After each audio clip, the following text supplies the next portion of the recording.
नमस्कार, मैं सत्येंद्र कुमार और चलिए आज बात करते हैं इलेक्टोरल बॉन्ड के बारे में, चुनावी घोटाले के बारे में। तो दोस्तों, शुरू करने से पहले आपको बताना चाहते हैं कि जो चुनावी घोटाले हैं, इनकी पूरी जानकारी एक वीडियो के माध्यम से आपको पास पहुंचाना बहुत मुश्किल है। इसलिए चुनावी चंदे पर कई पार्ट में आपको जानकारियाँ देने की कोशिश करूँगा। जैसे जैसे जानकारियाँ मिलती जाएंगी आप लोग के बीच शेयर करते रहेंगे। तो चलिए आज का प्रोग्राम शुरू करते हैं।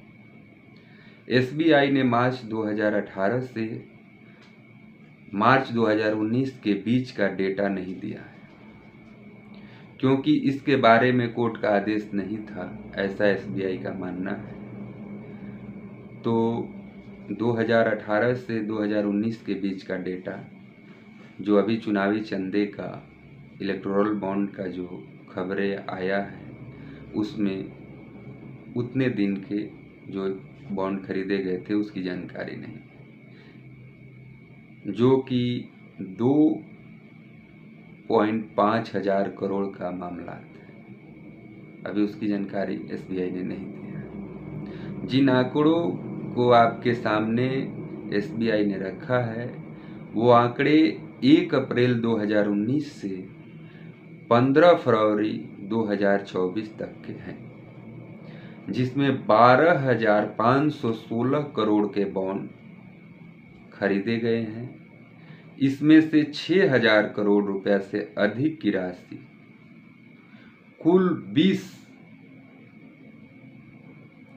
20 कंपनियां हैं या जो दानकर्ता हैं उन्होंने खरीदी।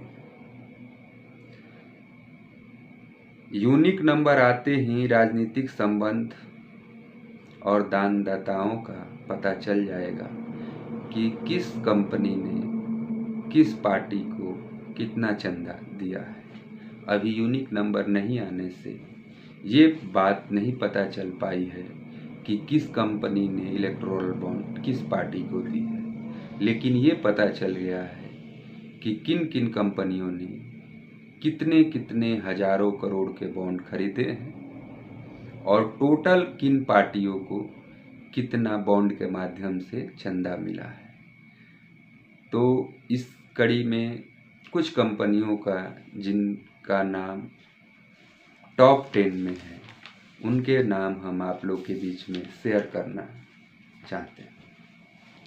पहली कंपनी है फ्यूचर गेमिंग, जिसने 1368 करोड़ के चंदे राजनीतिक पार्टियों को दी है। दूसरी है मेगा इंजीनियरिंग कंपनी, जिसने 966 करोड़ रुपए के बॉन्ड खरीदे हैं। तीसरी कंपनी हल्दिया है, जिसने 377 करोड़ के चंदे के रूप में राजनीतिक पार्टियों को इलेक्टोरल बॉन्ड के माध्यम से दी है। चौथी वेदांता ग्रुप है, जिसने 376 करोड़ रुपए राजनीतिक पार्टियों को दी है। पांचवी है western UP power transmission company, जिसने 220 करोड़ रुपए के इलेक्टोरल बॉन्ड खरीदे हैं। छठवीं है भारतीय एयरटेल, इसने 198 करोड़ रुपए की इलेक्टोरल बॉन्ड खरीदे। तो ये तो हो गए कंपनियां, और जिन पार्टियों को सबसे ज़्यादा चंदा मिला है उन पार्टियों की संख्या भी काफ़ी नहीं है। पहली पार्टी है इलेक्टोरल बॉन्ड के माध्यम से चंदा लेने वाली सबसे अधिक, वो भारतीय जनता पार्टी है, जिसने 6,061 करोड़ रुपए की चंदा ली है इलेक्टोरल बॉन्ड के माध्यम से। दूसरे नंबर पर टीएमसी है, उसने 1610 करोड़ रुपए लिए। तीसरे नंबर पर कांग्रेस पार्टी है, जिसने 1422 करोड़ रुपए लिए। चौथे नंबर पर बीआरएस है, 1215 करोड़ रुपए लिए। और 5वें नंबर पर बीजेडी है, बीजू जनता दल, जिसने 776 करोड़ रुपए इलेक्टोरल बॉन्ड के माध्यम से लिए। दोस्तों, आपको जान के हैरानी होगी कि पूरे देश भर में, पूरे हिंदुस्तान में जो कंपनियां हैं, उन कंपनियों की संख्या करीब करीब, जो रजिस्टर्ड कंपनियां हैं उनकी कुल संख्या जो है वो भारत में 16 लाख से अधिक है, जो रजिस्टर्ड कंपनियां हैं। लेकिन इलेक्टोरल बॉन्ड खरीदने वाली जो मात्र कंपनियां हैं वो 1300 ही हैं। इस नंबर से पता चलता है कि इन कंपनियों का सत्ता पर कितना प्रभाव रहता है। और उन 1300 कंपनियों में से ऊपर के सिर्फ 20 से 50 ही कंपनियां हैं जो हजारों करोड़ की चंदा राजनीतिक पार्टियों को दी है।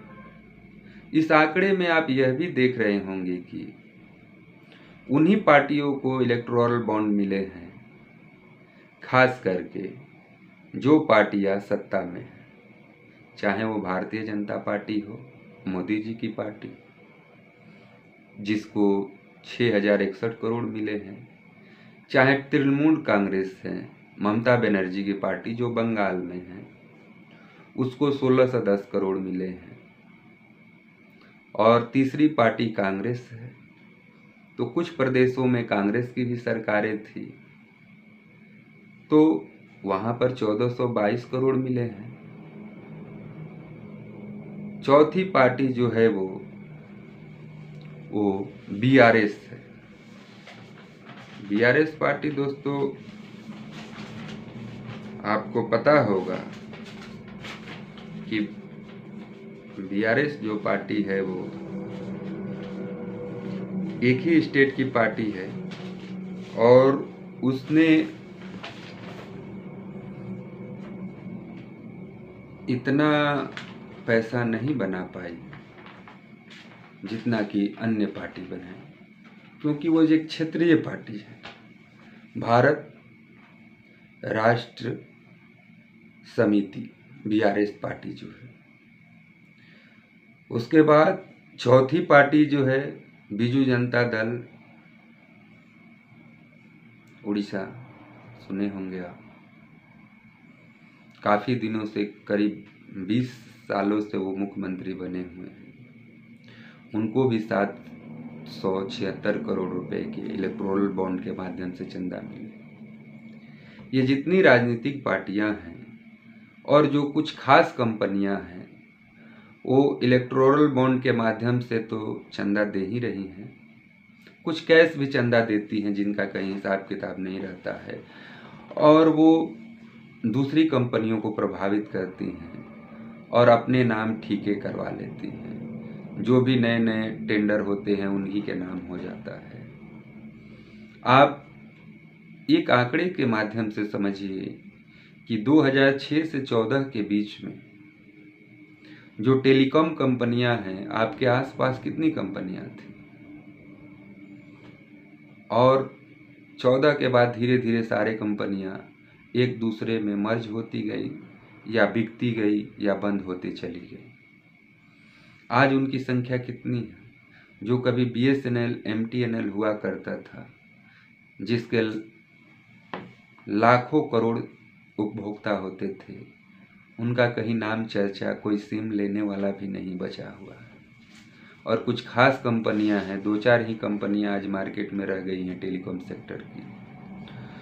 तो इससे आप अंदाज़ा लगा सकते हैं कि जो कंपनियां हैं जिनके तालमेल सरकारों से होती हैं, उनको अच्छा टेंडर मिलता है, और जो उनके कंपटीशन की कंपनियां हैं उन्हें मार्केट से बाहर कर दिया जाता है। तो ये चंदा के माध्यम से ठेके लेने का, टेंडर लेने का जो कंपनियों के होड़ है, वो भी इस इलेक्टोरल बॉन्ड के माध्यम से जो खबरें आ रही हैं उससे पता चल रहा है कि आज हमारे देश में जो भी कंपनियां देख रहे हैं कि ग्रो कर रही हैं, जो इलेक्टोरल बॉन्ड के माध्यम से पैसा दे रही हैं, सरकारों को फंडिंग कर रही हैं, चंदा दे रही हैं, उन्हें सरकारें एयरपोर्ट की हो टेंडर दे देती है। उन कंपनियों को कोयला का, पेट्रोलियम का, एयरपोर्ट का, रेलवे का जितना भी टेंडर होता है उन कंपनियों के नाम होता है और वो कंपनियां दिन पर दिन ग्रोथ करती हैं। जितनी सरकारी कंपनियां गवर्नमेंट बेच रही है, जिसे विमुद्रीकरण कहा जा रहा है, कर रही है, वो सारे कंपनियां खरीदने वाले कुछ खास ही कंपनियां हैं। जैसे कि हमने बताया कि 16 लाख कंपनियों में से मात्र 1300 कंपनियां हैं जिसने इलेक्टोरल बॉन्ड खरीदी और उसमें से भी मात्र 50 ऐसी कंपनियां हैं जो हजारों हजारों करोड़ की इलेक्टोरल बॉन्ड खरीदे और राजनीतिक पार्टियों को दी। तो अगली वीडियो में हम फिर इलेक्टोरल बॉन्ड संबंधित जो नए अपडेट आएंगे उनके बारे में चर्चा करेंगे। तो आप अगले वीडियो का ज़रूर इंतज़ार कीजिए और ज़रूर देखिए। जल्द ही हम उस वीडियो को भी अपलोड करेंगे। तब तक के लिए धन्यवाद। जय हिंद, जय भारत।